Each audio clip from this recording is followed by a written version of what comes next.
Bismillah walhamdulillah, wassalatu wassalam ala rasulillah. We praise Him subhanahu wa ta'ala, the King, the Master, the Sustainer, the Creator of the seven heavens and the earth. And we send peace and blessings upon His beloved Muhammad sallallahu alayhi wasallam. My brothers, we're living in a very difficult time. And the truth is many of us are losing our way. My brothers, when it comes to our deen is the most precious thing you have. And we're living in a time where many of us are feeling that our deen is open for interpretation. Whereas really, my brothers, the truth is that the deen of Allah subhanahu wa ta'ala has been made complete, and the deen of Allah subhanahu wa ta'ala has been perfected. The way that Allah subhanahu wa ta'ala revealed the deen to Muhammad sallallahu alayhi wasallam is complete perfection.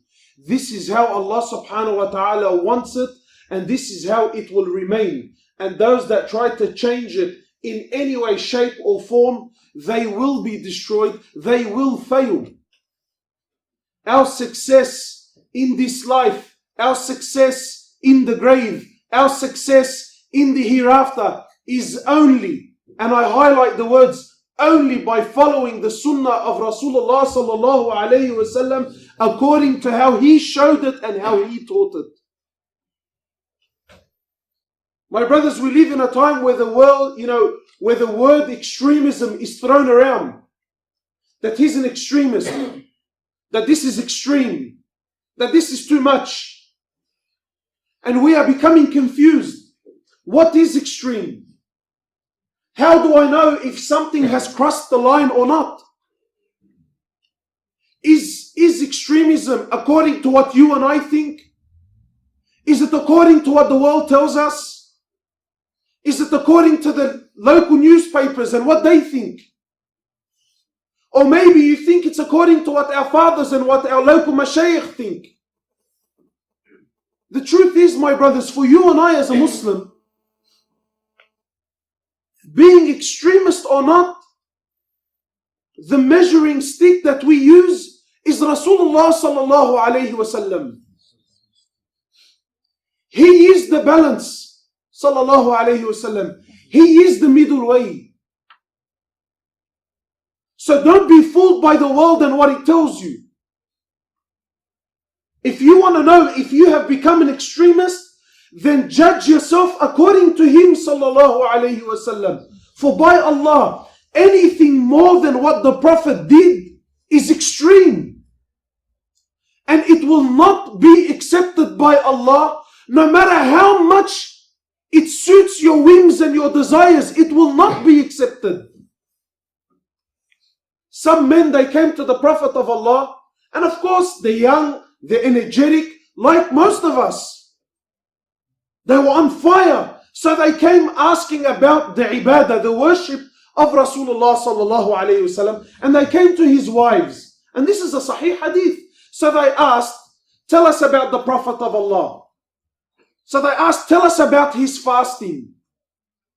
So his wife replied, radiallahu ta'ala anha, and she said, he would fast some days and he would break his fast some days. So they asked, tell us about his night prayer. So she said he would sleep some of the night and pray some of the night. And sometimes he would pray all night. And, so it was portions and portions. And then, of course, they asked about marriage. Did he marry? And obviously he did. So these three, almost as if, Allahu A'lam, not to say that they were not impressed, of course, but almost as if they said, well, you know what? He's the Prophet of Allah. He can do as he pleases. But for us, we need to prove ourselves to Allah. So one of them said, you know what? As of this day forward, I will fast every single day and I will never break my fast. The other one said, you know what? As of this day forward, I will never marry a woman. The other one said, I'm going to pray all the night and not sleep any part of it. Thinking that they were going to please Allah, impress Allah subhanahu wa ta'ala. Thinking that they wanted to do more. So when the news reached the Prophet of Allah, it angered him. It angered him. It didn't impress him. He said, where are those who think, more or less, and I'm paraphrasing, where are those who think that they're going to worship Allah better than how I do? You will never love Allah more than the Prophet. You will never love Allah subhanahu wa ta'ala more than, you will never worship Him more than the Prophet. You will never understand deen more than what the Prophet of Allah did. So he called these men and he said to them very clearly, more or less, yani in our day and age, in our language, who do you think you are? He said, I sleep some of the night and I pray some of the night. I fast some days and I break my fast some days and I marry. And anyone who leaves my sunnah, anyone who leaves my way, well then he's not from me. But you know what's also true, my brothers, is we all understand when we've done more than the Prophet sallallahu alaihi wasallam. All of us agree that yes, anything more than Rasulullah is extreme. Well, I have news for you today. We always fail to mention the opposite side of the scale, because the truth is anything less than the Prophet is also extreme. But no one talks about that. That it's okay for me to be clean shaven. It's okay for me to not pray. It's okay, and everyone, I'm not a practicing Muslim. No, in truth, you're an extremist. Because he was the balance. He was the middle way. Anything more or less is extreme. You can't just sit there and point your fingers at these guys with their beards and say they are and they're not. No, because he sallallahu alaihi wasallam, if you choose to be a Muslim, and let me assure you, no one is forced to be a Muslim. Can we make this clear tonight? No one is forced to be a Muslim. Islam is a choice that you and I make. I choose to be a Muslim. When I wake up in deen, I choose to follow Rasulullah sallallahu alaihi wasallam, because I am convinced beyond all doubt that this is haqq, full haqq. It's the complete truth. So therefore I choose to follow Islam. None of you is forced. People come to, what's the Islamic perspective on this? And hang on. No one is forced to be a Muslim. No one. It's not my job to justify anything in my religion. Is it true you Muslims do this and is it true you Muslims do that? I don't need to justify anything to anyone. That's not my job. He is the balance, sallallahu alayhi wasallam. Anything more, but also anything less, is extremism if you choose to be a Muslim. And that's the problem, is that today we've allowed our deen to be what you and I think. That this is what I think Islam is. And this is what I think Islam is. And no, you know what? I think Islam should be more like this and should be more like that. Hang on. Hang on.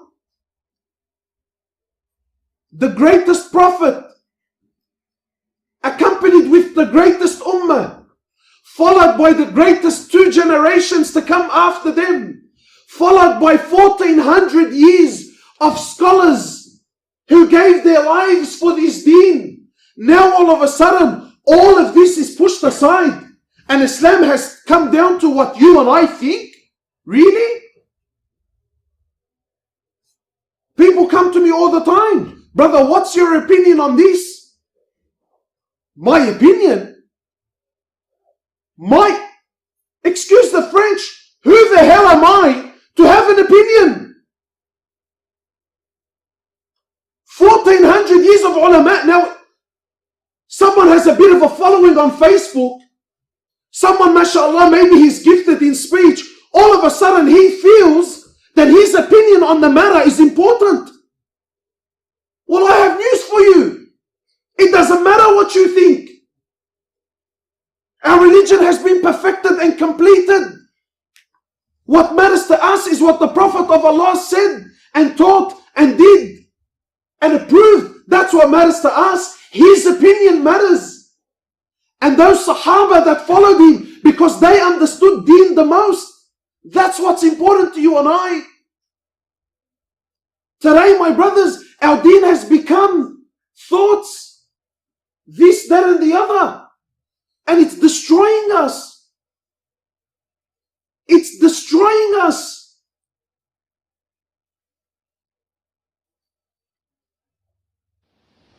أنعم بغراس الأخلاق مدرسة صاغت أخلاقي ضيف النور بدمتها في كتاب الخال الخلاص بصحبة أزهار